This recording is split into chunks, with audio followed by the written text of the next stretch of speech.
Welcome back to a special Monday edition of the 901 Sports podcast in association with the Chatterbox with King Jacob. This special edition is dedicated to the late great Bill Russell. We understand that he has passed on, understand that yesterday. And so we're just going to talk about the legacy of Bill Russell and what he accomplished in a detrimental time of society when it comes to the black man walking on American soil. Welcome, Icon E. What's going on? What's going on, my brother?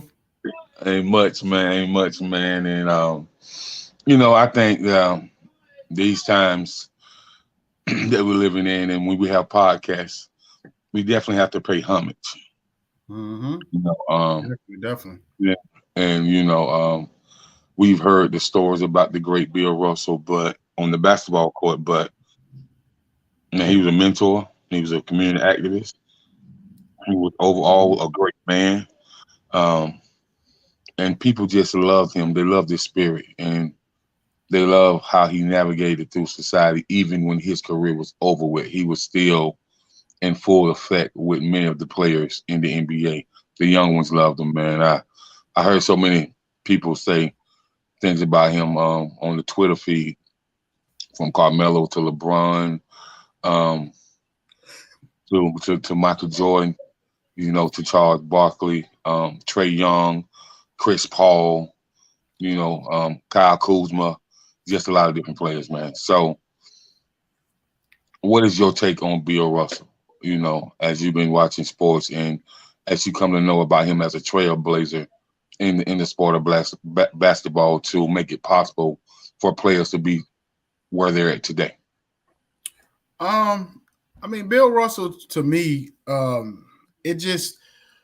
the thing about it is I don't think people understand what he had endured during the time that he played. He had to endure the same type of vitriol, hate, that Jackie Robinson had to deal with. It was just in a different way. Jackie Robinson was the first, of course, black baseball player that, played baseball, but Bill Russell was the first black superstar, in that league. And he was basically, the face of the league, because he came before even Wilt Chamberlain. He was in the league before Wilt. And so he was that superstar. He was the epitome of what it was. And to be in a city where you're winning championships and you're doing all this stuff and your people still hating you. I remember hearing the story earlier today how he basically moved when he first got to Boston, and nobody was selling him a house. And he ended up moving to some part of Boston right outside, 15 minutes out of Boston, called Reading, Massachusetts. And they basically broke into his house and basically took a dump on his bed, for lack of better terms. You know what I'm saying? They I think they spray painted his house, all kind of stuff. You know what I'm saying? So, and for him to have to endure that and then still to go out there and play at a high level. I don't care how many teams was in the league. He still went out there and played at a high level for, I think he played in the league for 15 years. I think it was 13 or 15 years, and to win 11 championships in that 13 or 15 year period of time. I don't care how many teams was in the league. It's ridiculous, because it's not like now, even with 30 teams in the league, it's not like 30 great teams. It's usually maybe 6 to 8 teams, if you're lucky, every year that's great or even good in the NBA. So even for that time that he played in, even though the competition wasn't as stiff, for him to play the way he did and put up the numbers he did, because I think he averaged like 15 and 25, 23 for his career, 15 points and 23 rebounds for his career. You know what I'm saying? So that's crazy in itself. You know what I'm saying? To average that, they have those kind of numbers, you know what I'm saying, in any era. Right.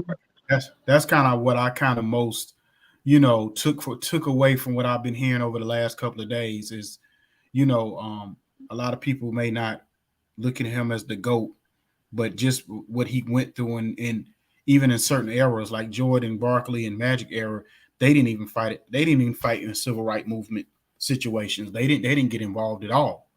And this man was involved, and he was. They actually saying he was actually a couple of the protests and stuff. He was actually the face of the protest or the voice of the protest. You know what I mean? You know, that everybody was listening to. So, you know, just that alone to me, I just got a whole nother respect for Bill Russell. I feel you. So I was reading today, and a pic come up while I was reading, and it had, Bill Russell, Jabbar, and Muhammad Ali. Mm-hmm. And this was a picture of what you were just talking about, activism, Mm-hmm. um, standing up for the culture, and this was before integration, though. You know what I'm saying? Mm-hmm. Um, and a lot of people don't know. During the school integration, there was so much hatred when it came to black people, and Bill Russell stood amongst the giants. Talking to when you can go talk to a mayor or city councilman or governor or the senator come and see you when you can't even use the same restroom as them. You know, Mm-hmm. that's a voice of power. That's a voice of Exactly. purpose. That's a voice of substance, man. Like, you gotta Mm-hmm. think about it. These players that played, in the ABA and the NBA, they they couldn't even stay at the same hotels as the white players, and he Exactly. endured so much because the color of his skin, and he didn't let it affect him. I think that right there that's made him greater. Because if Mm-hmm. you know anything about Bill Russell, and if you've seen him and you've seen some of the conversations that he had, and you've seen how he interact with people, he always had a high energy, a really positive spirit. You know, Mm-hmm. he always had something great to say to the younger players that's coming in. And Mm-hmm. I think that, yeah, we know he was a legendary basketball player and a great coach, but the man Bill Russell is way deeper than people think. And Mm-hmm. so I kind of if you was with Bill Russell back in them days, do you think you could have withstood, you know, what he endured, man? I don't know. That's hard to say. I mean, I feel like I would, if anything, I would try to my best to be there, like to be by his side and be by the other one's side, the Jim Browns and and the Kareem Abdul-Jabbar's and then the rest of them that was out there fighting. I would try to feel like I would be strong enough to be able to be out there, to fight, to be along and fighting with them. You know what I Hmm. mean? Or whatever the case may be. I don't know what my temperament would be as far as allowing certain things to happen to me personally. You know what I mean? It may took a voice like him or somebody to be like, young brother, calm down, we got this. You know what I'm saying? Whatever. It just depends. You just never know. I know some people in this, in this day and time, to say, if it was me, I wouldn't have took all that, or I wouldn't have done that. I wouldn't have blah blah blah. You don't know what you would have dealt with or what you would have took back then. You can't say what you would have wouldn't have done in that particular time, because it was such a volatile time, and of course we was definitely outnumbered at that time, and it was accepted for them to call us in any out our name. Shoot, I remember I was just in here watching the 30 for 30 Lakers versus Celtics feud or whatever, rivalry. And I remember Lakers saying in the 70s how they looked in the paper one time where they was called the I know, no, that was not the Lakers. It was who team was it? Was all the Knicks. The Knicks had an all black team back in the 70s, and they call them the New York Knickerbockers. Bockers. So they actually had that in the paper, the New York Knickerbockers. So I mean, so even then, at those times in the late mid to early 70s, racism was still accepted in certain situations. You know what I mean? And Boston is, like we heard last week with LeBron was saying, Boston is one of the worst uh, racist places to play basketball at. And of course, like I said, I'm watching this documentary, and they kind of doubled down on that, and it kind of talked about how bad Boston was back in the day when it comes to racism, and they still dealing with that to this day. or whatever. So just the stuff that Bill Russell and some of these players had to endure, to me, is amazing. How you get on the court, and like I was listening earlier today, somebody said, just imagine how these players now can get a fan kicked out if they say too much. He said, shoot, if Bill Russell was able to do that back in the day, it wouldn't be nobody but him, the other two, his teammates, the other team, and maybe a couple of reporters at the game. If he was able to kick out everybody, probably said something to him that was out of control, that was, you know what I'm saying, or was disrespectful. So, you know what I mean, in those time and eras, they just had to take it and play ball. They couldn't worry about it. You know what I mean? So, you know, it's a lot, man. But it just, you know, just to me, that's why I always put him in my top 5 of the greatest champions. And it's funny because now you start hearing how he was the greatest winner. Before it was always Michael Jordan was the greatest winner, the greatest champion. And now you're starting to hear that all day today. And I said, okay, here we go with this. You know what I mean? Now y'all want to get a man flowers when he gone, but y'all wasn't giving that man them type of flowers when he was alive. But you know, man, I got old heads that I talk to. Michael Jordan ain't in their top 5. Really? Yeah, man. Bill, Walt, Jabbar, Oscar Robertson, Walt Clyde Frazier. Like, hey, bro, I can name 10 people that's not in there that's before Michael Jordan when it comes to the old school. Like, you know what's funny too? A self-dick that a lot of people sometimes you kind of hear his name come up and people don't want to give him. I think it's more because he is a white player. It's Kevin McHale. Yeah, you're right. You're right. I think Kevin McHale is one of those players that people they don't want to give him his credit. But Kevin McHale, to me, skill level, he was the greatest skill level power forward to ever play the game. When it comes to just the stuff he could do as a power forward, you know what I mean? He even had more moves. He had more moves than even with Tim Duncan. You know what I'm saying? Like he was the creator of a lot of those dipsy doos, and you know the way he could pivot from one way to the other, and all that stuff you see the Kareem Olajuwon do later on. All that started with Kevin McHale. Right. And so let's talk about the relationship with what's his name, Red Auerbach.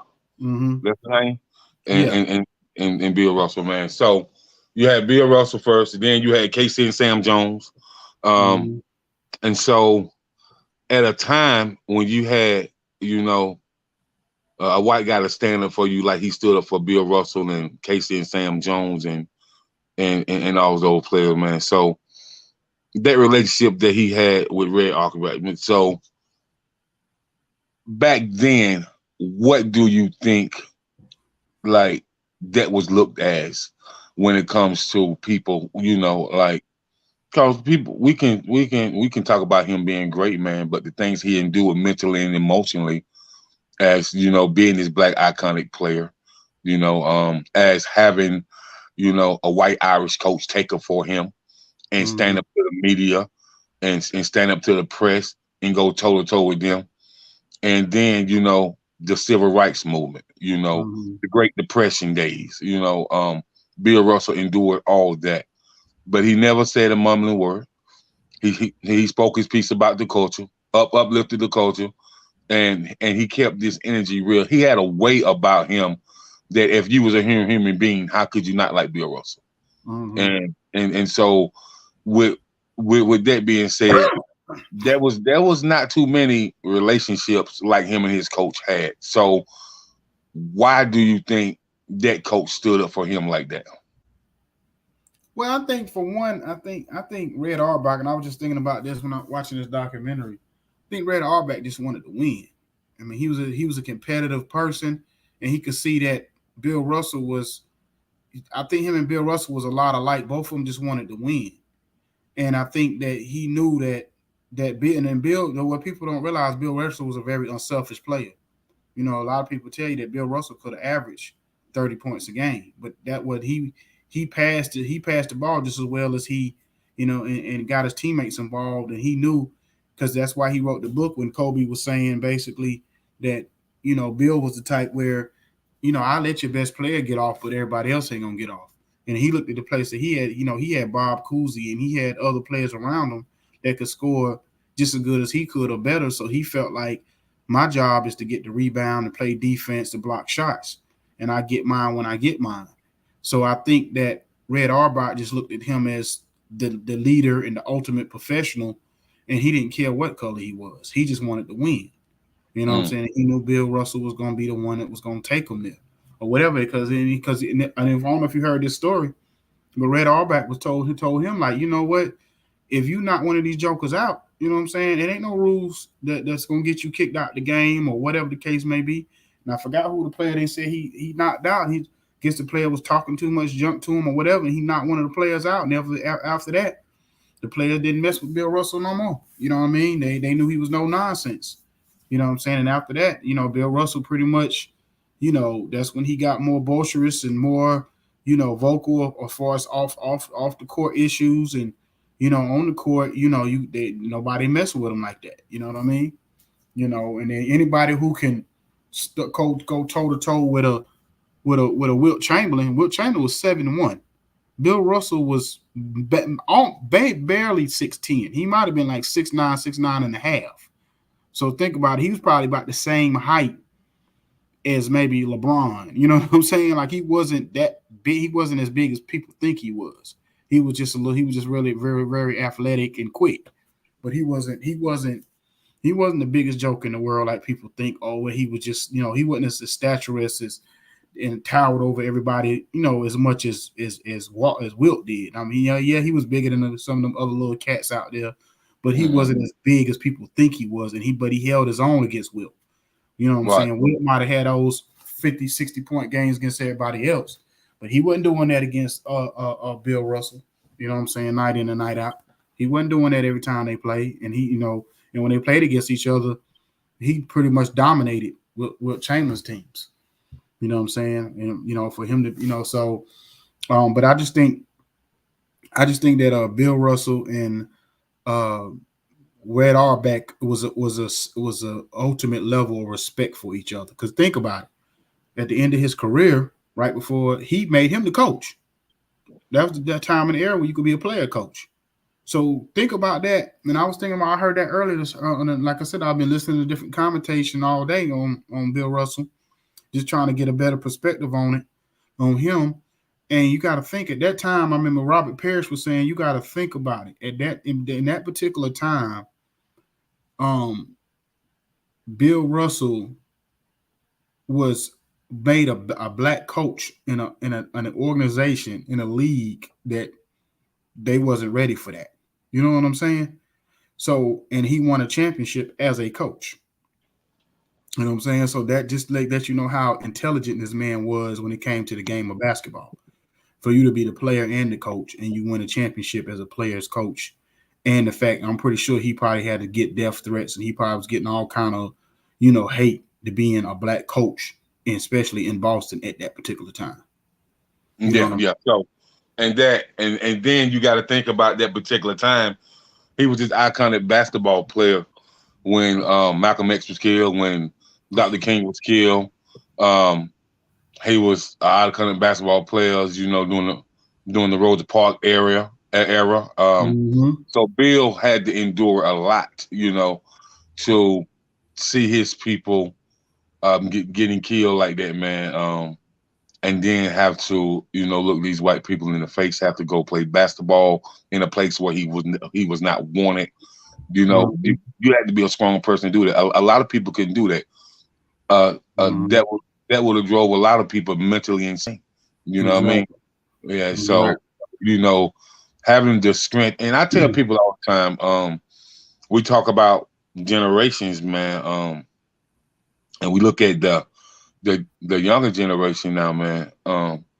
Mentally, a lot of stuff that their parents, their grandparents, their great grandparents endured, they couldn't have endured. You know what I mean? Because we have sit into a time where, people are so entitled, people are so privileged, and words really hurt people. Like as I think about it, back in those days when Bill Russell was growing up and when he was playing ball and stuff like that, if words really hurt him, we wouldn't be talking about Bill Russell today. Nope. You know what I mean? Like, everybody's so touchy-feely nowadays, just cause they say this other and the third. Okay, brush it off, man, and keep it moving, man. I tell people you should use that as motivation anyway. And so, I really think that, Bill Russell was something different, man. So we're gonna go to a quick commercial break. We're talking about Bill Russell, Jacob the Great, Icon E. We'll be back with more important message.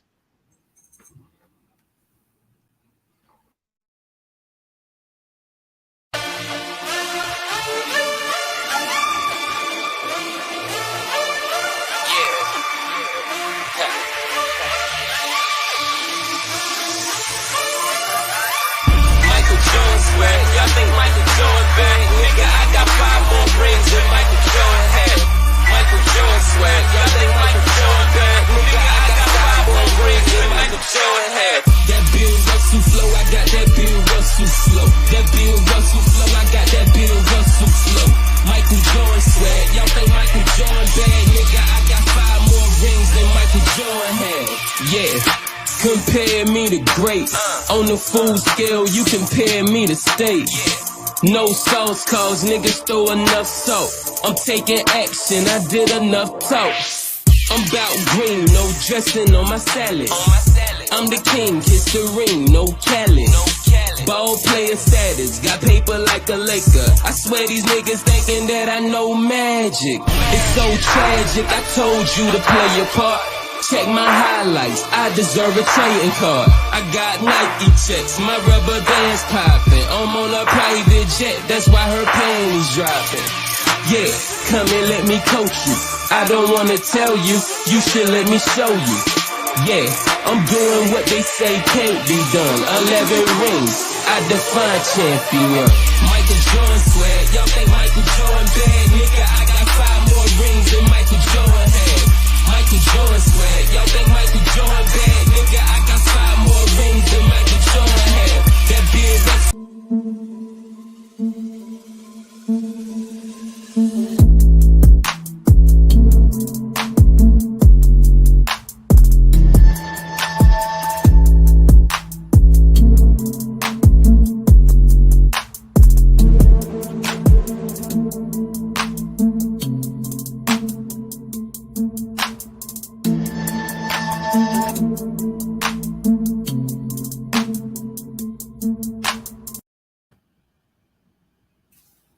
All right, we're back again, man. Talking about the legendary, the great man, Bill Russell, a legendary basketball player, Boston Celtics.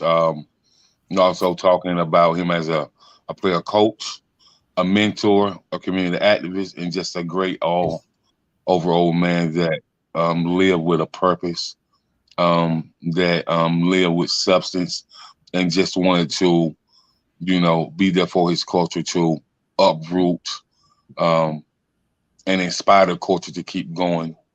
And he did that. So these players are making them more money than they ever made in their life.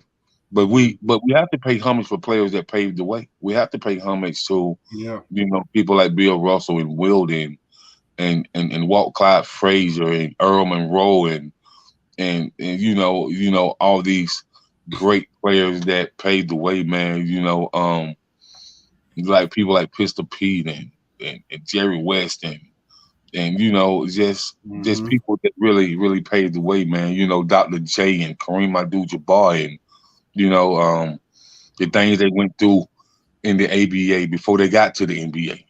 Like nobody ever talks about that. So, Bill Russell was way more than a basketball player, way more than a basketball player. So I count him as a community activist, man, and all the programs that that he helped and all the nonprofits that he donated to, man. And if you look at the players around the league, from different generations around the league, the type of things that they say about him and how Tim Duncan and how players like Magic said that Bill Russell was his idol. That's what drove him to be great like that. Now we're talking about 11 championships, man. And I'm just asking, would there be anybody else that can acquire 11 championships?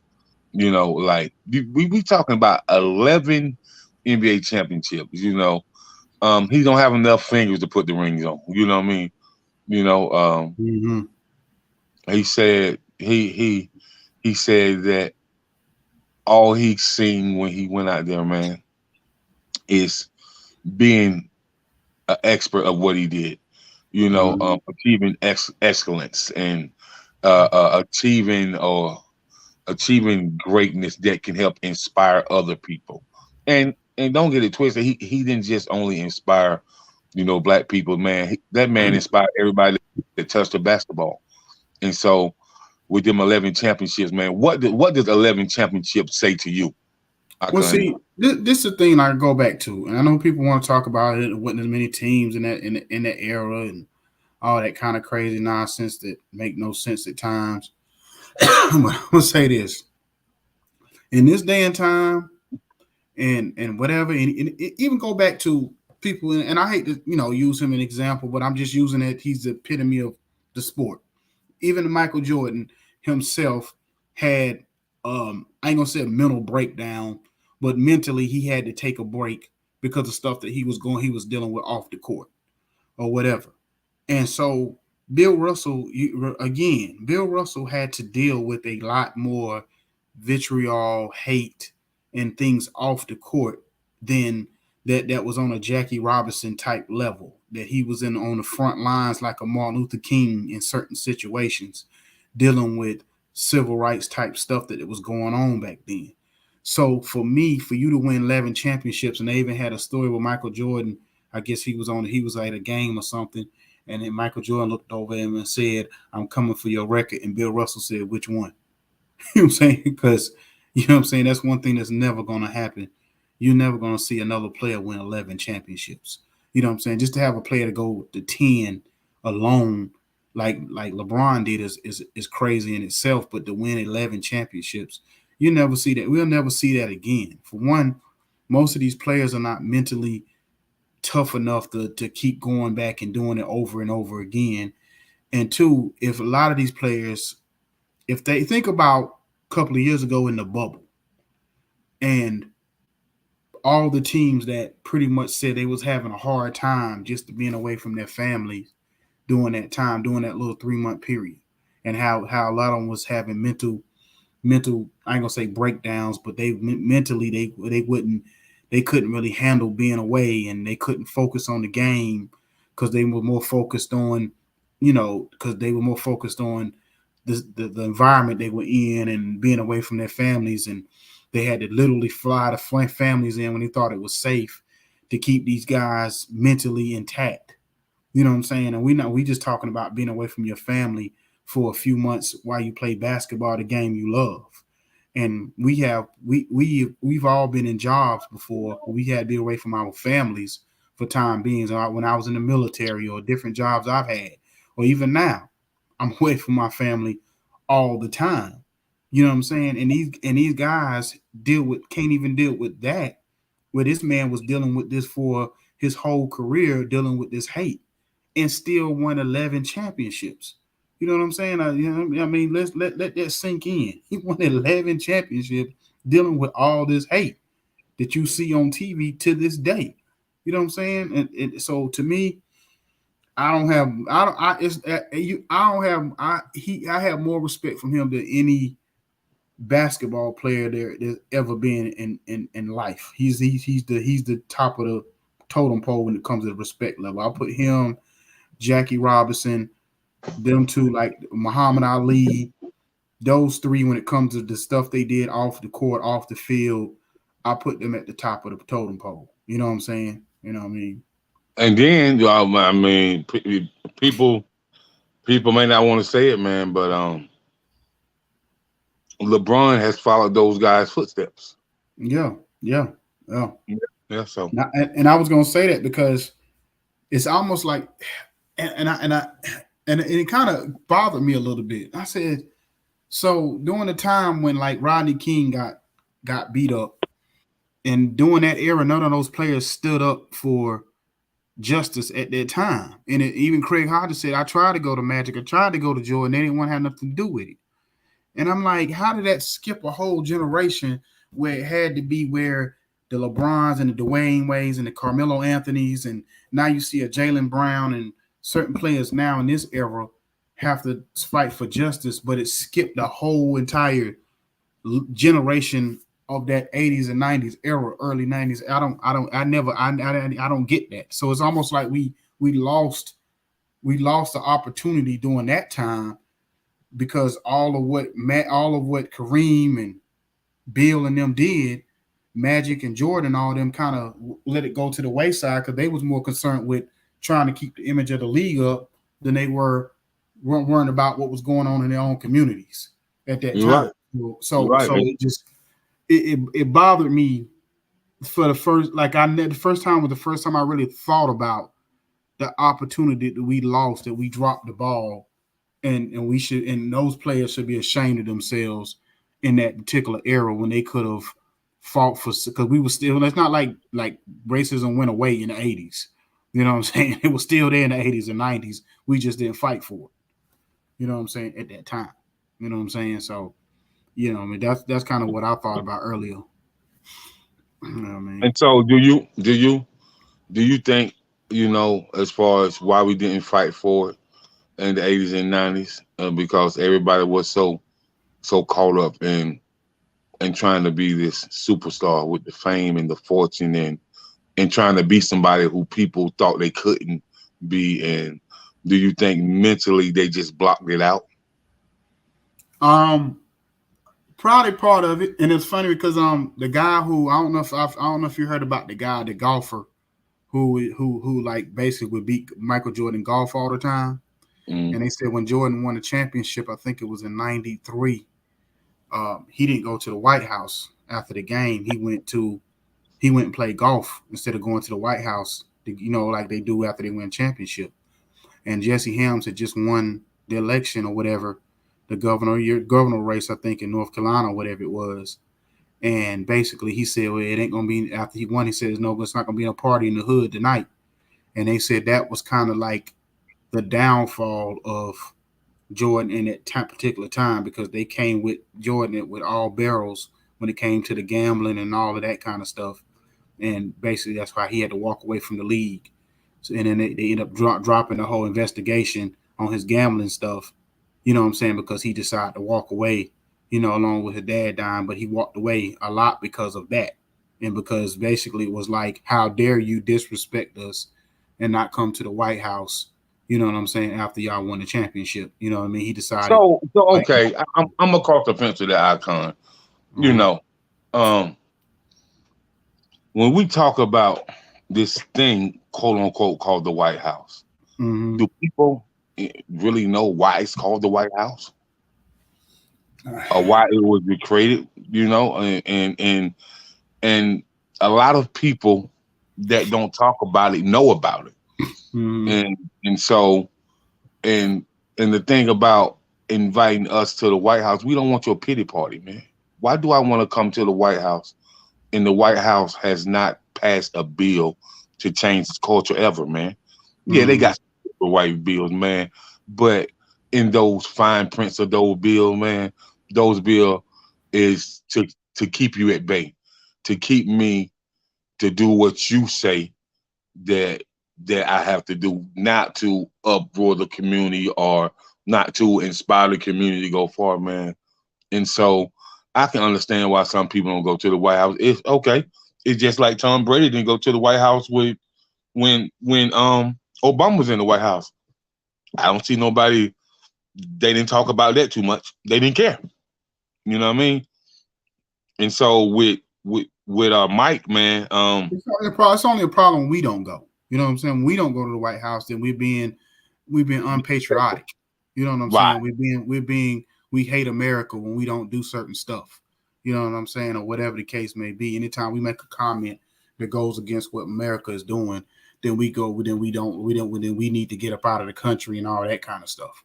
You know what I'm saying? That's why certain players, that's why Bill Russell and all these players dealt with the hate they dealt with, because they just want you to, like you said, they just want you to shut up and dribble, or shut up and pass the ball or whatever they want, whatever sport you doing. How Yeah. dare you making all these millions of dollars? How dare you buck the system? How dare you go against the grain of what we're allowing you to do? You know what I'm saying, or whatever. Because they even talked about, they even kind of started saying that basically when Bill Russell left Boston and that era ended, and they started in doing it like the 70s, and they had Bill Cowens and some of the other white players, that their attendance went up in Boston because of the fact that, okay, it's not now we hit the face of our team is not a black guy anymore. And then during the 70s or whatever, the NBA went downhill because the NBA was majority black. And at that time, they didn't like it being majority black because they said, oh, it's too much hot dogging going on. It's too much playground basketball. And then, of course, they start attaching the basketball with the drugs to just the NBA players. And now we got all these thugs and these goons in the NBA playing basketball. You know what I'm saying? Which that was just the cocaine era or whatever during that time. That was more of a social thing. They had nothing to do with NBA basketball. That wasn't just attached to them. That cocaine in the 70s was like weed is now. You know what I'm saying? Back then. You know what I'm saying? Mm-hmm. It was just, it kind of looked like the same. You know what I'm saying? In that regard. So, it just like I said, it's just a lot that Bill Russell, he set the what you see now. He set the bar very, very high on everything that you have, that when these players complain about the stuff they complain about, it's like, how dare you complain when Bill Russell had to deal with the stuff he had to deal with. So I heard Magic Johnson said something on this was a YouTube interview I seen about 5 or 6 years ago, and they was talking about Bill and Jordan and himself. They said, so what if Mike had never quit the league? Magic said the league might have been in trouble. And they said, do you think he would have cried with Bill Russell cried? No. He said no. He's like, that's like Chinese arithmetic. Like, I don't think that'll ever happen again, man. So, and he said, but one thing I can tell you about Bill and Michael, like Michael needed somebody who's been through spiritual warfare and who's had to walk on those lines of losing their life. Like when he lost his dad, like Michael just shut everybody out. And he said that I can remember, Magic said, I can remember Mike used to donate a lot before he lost his dad, like a lot. He said, but after he found out that people black and brown killed his dad, it took him a while to get back to the community. You know what I mean? He just was no more good. That was like, if anything that could have killed Michael Jordan inside, there was like, it was that. But he said, but Bill Russell reached out to him. Bill Russell, that was like outside his family. That was the first conversation he had with somebody, was Bill Russell, man. And so that's why I said, man, like they don't really make dudes like Bill Russell no more, man. Bill Russell was one of a kind, and to endure what he do it back in his days, man, and still be able to keep a smile on his face and still be able to navigate and to be inspired so he can inspire. That's a whole different level, man. Like, so I just take my hat out to Bill Russell, man. Just take my hat out to him, man. So, but yeah, man, it's a great loss, not just for the basketball world, but for black communities all across the world, bro. It's a great loss, man, because he was just not about basketball, man. He was about the culture, man. And I think a lot of us need to get back to the true essence of the culture. Whether we do it through sports, whether we do it through music, whether we do it through education, whether we do it through community activism, we just need to get back to it, because right now we are divided. And so, and he didn't believe in division. You know what I mean? So that's why I take my hat off to him. What's funny is because I can say funny. It's almost sad that when we have leaders like himself, they're never appreciated until it's too late. You know what I mean? Because you got to think him, Al Sharpton, Kareem Abdul-Jabbar, Jim Brown, all these guys, if you look at age-wise, all these guys is toward the end of their life. You know what I'm saying? Like, yeah, any of us can die any moment, but I'm just saying when you look at the age, he was 88. I think Kareem is probably in his late 70s, or, you know what I'm saying? Whatever. You know, Al Sharpton is up there. So all these guys that kind of fought for us, they're getting up there in age, and I know they tired. You know what I'm saying? They tired of having the fight. They want people in our generation that have a voice to step up more. And like you said, much of people may not like LeBron. LeBron is a voice. You know what I mean? And you know, I know, like I say, Jaylen Brown, he was out there trying to help out on the front lines in certain situations. So we do got players in this era that do try to fight and get out there and whatever and try to get into their communities and do whatever. But we just need we need more of that. You know what I mean? We don't need all these so-called leaders that's out now. We don't need you all the time just trying to sell a book. You know what I'm saying? What are you really doing? Because a lot of these people, when stuff happen, I don't never hear about them being on the front line. All I do is see them on different talk shows trying to sell a book or whatever and talk the good game, like from the Umar Johnsons and all these other and Dr. Boyce Watkins and all these people. I don't see y'all doing that. I just see y'all trying to sell stuff. You know what I'm saying? Trying to sell us. They can make us go read what you do, what you say what we should be doing. But I don't see y'all on. If y'all gonna say y'all are the civil rights leaders in our era, or y'all the leaders that's out there fighting for us, then we need to see y'all when stuff really get real. And I don't see y'all out there. And then Black Lives Matter, I don't know what the hell happened to that movement. When people always say, "Do I believe in it?" I said I believe in the cause of it, but I don't believe in the group because the group ain't done nothing. You know what I'm saying? What have they done?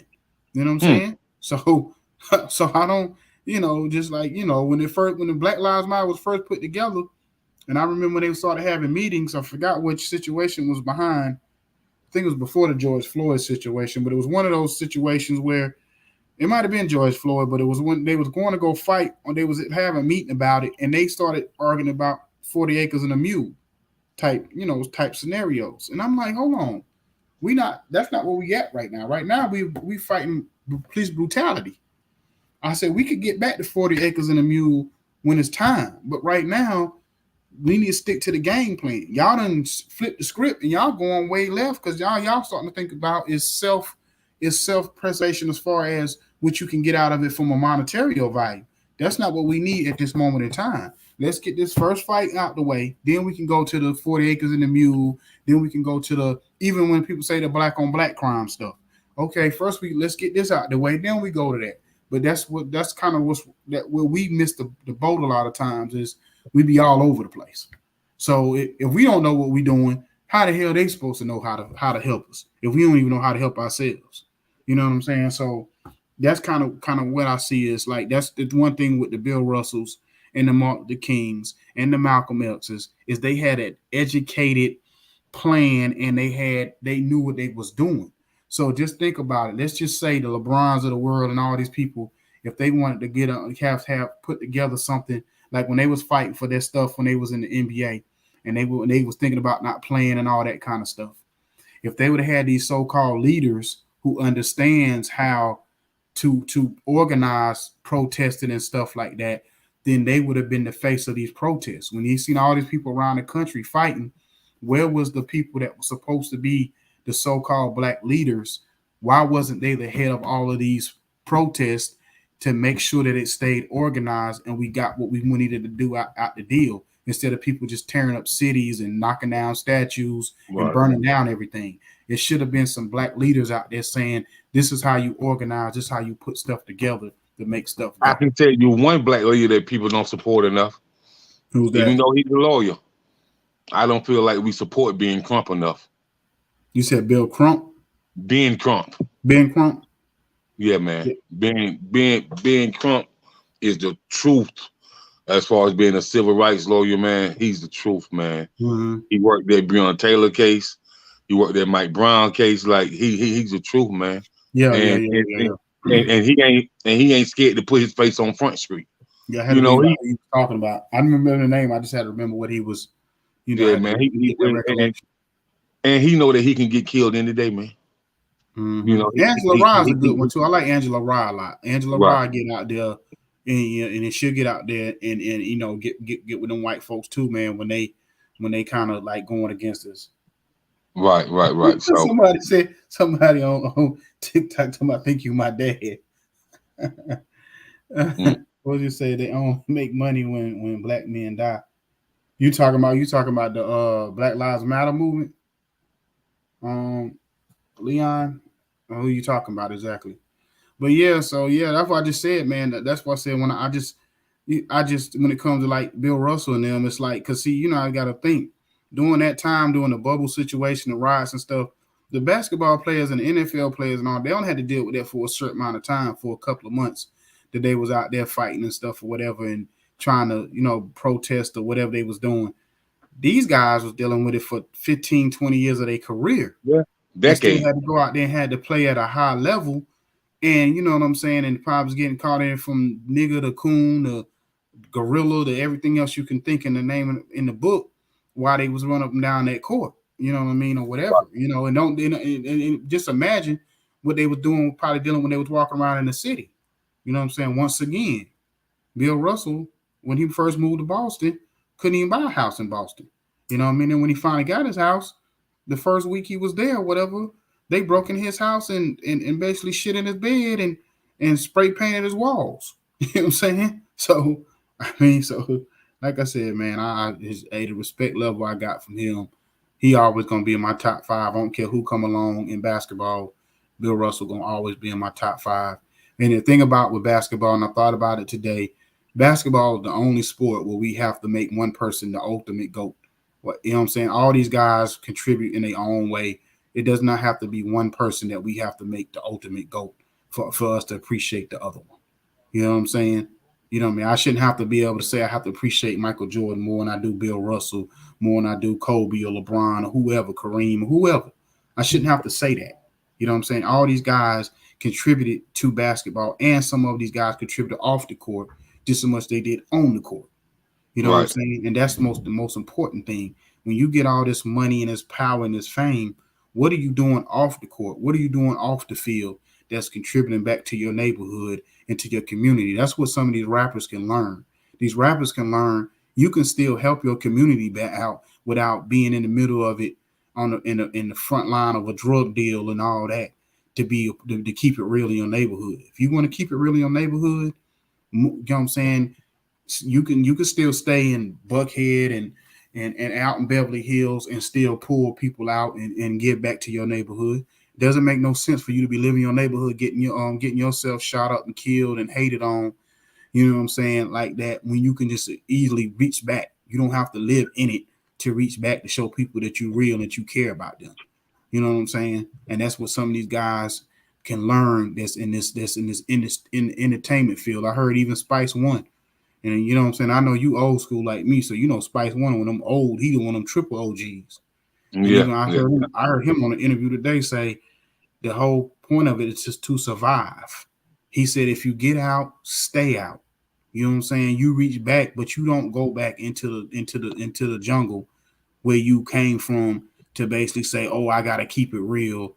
And I even heard Charleston White say, how long do a person have to be held accountable to what's going on, like as far as like being able to be accepted, of being able to, like, I can leave and I don't have to feel like you gotta keep pulling me back into this. How long do I have to hold on to that? How long do I have to be held a prisoner to my own people, because they more concerned with me being in there in the middle of the poverty with them than they are them saying, what can I do to get out of it? Well, being captive and shackled in the mind, that's the biggest thing that the black culture goes to. If your mind is shackled, then you can't think. Then you can't acquire that intelligence that God gave you, because your mind is shackled. So if your mind is shackled, then your whole mental, your whole emotional, your whole physical attribute is going to be stagnated. And so we definitely got to free our minds first, man, because the shackle's been on for too long, man. And so if we can't think clearly and freely, then we can't even begin to move with a purpose. And that's what I think a lot of times it is. people see money first, but they don't really sit down and think, man.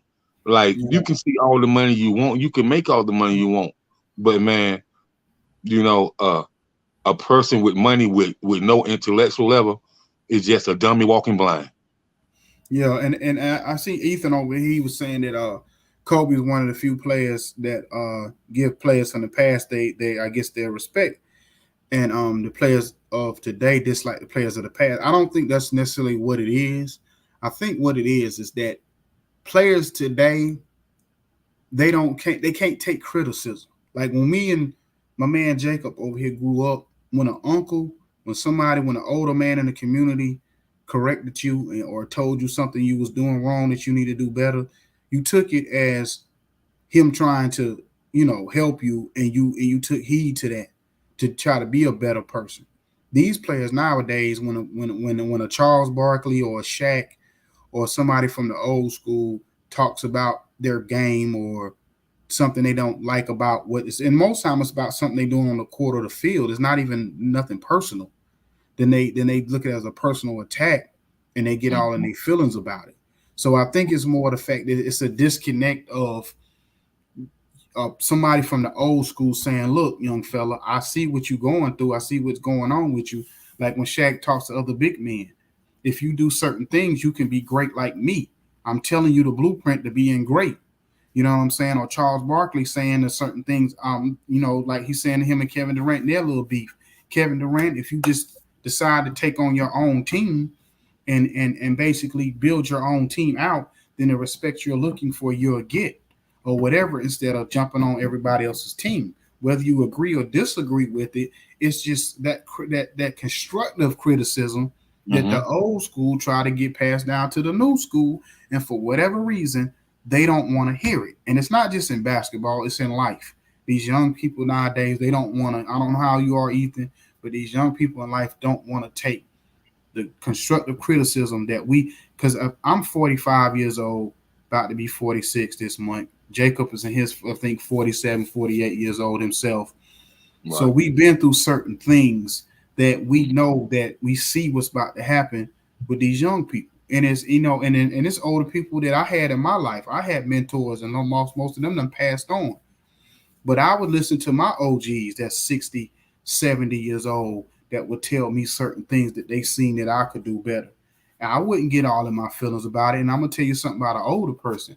Older person, they don't care how they say it. Sometimes they just going to say it because they too old to be trying to sugarcoat something. Yeah. They're just going to tell you straight out how it is. It's funny because give you a quick story. Every time I go to Dallas or whatever, I have to usually get a DOT inspection, and it's this older black guy, man. He got his own, little, shop or whatever. I won't even call it a shade tree shop because it's an established business that he didn't have about 25 years. But every time I talk to this guy, he remind me of one of my uncles or my dad.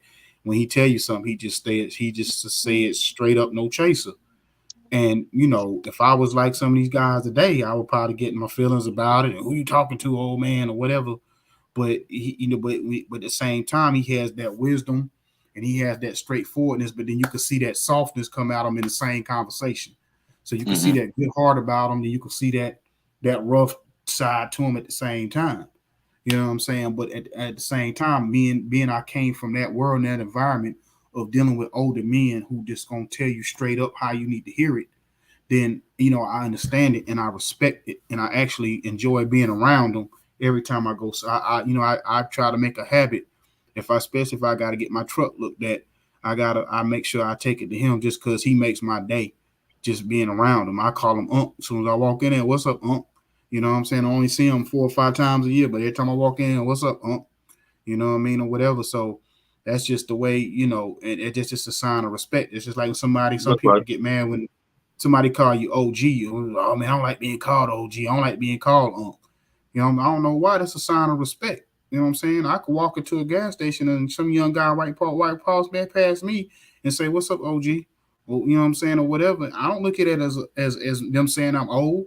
I look at it as a sign of respect. You know what I'm saying, or whatever. Right. Whatever they see, they might not know before a can of paint, but whatever reason, that's their way of showing respect. You know what I'm saying? That's their way of saying it. You know what I'm saying? Right. And I don't no problem with it. You know what I mean? That's right. That's Yeah. right. And that's and that's what Bill Russell, Bill Russell, that's the kind of respect he had around the league with all the players. All the players looked at him as the looked at him as the OG Yeah. that everybody looked up to. You know what I That's mean? right. That's right. So that's what it is, man. But we want to thank everybody for tuning in, man. We chopped it up about the legendary, the greatness, the excellence, the community activist, Bill Russell, man. He lived a life that he touched a lot of people. He inspired people, man. And all we can do is pay our homage, man. That's one thing about 901 Sports. Chatterbox with King Jacob, man. We pay homage to our greats, because they paved the way, man. And so until then, we just gonna keep trying to inspire our young generation, keep trying to, coach them, because they definitely need somebody. So we can't have them thinking that they don't have anybody. So this is 901 Sports podcast in association with the Chatterbox with King Jacob, man. And peace and blessings, and we'll see you next time. No doubt, no doubt. Y'all have a blessed night.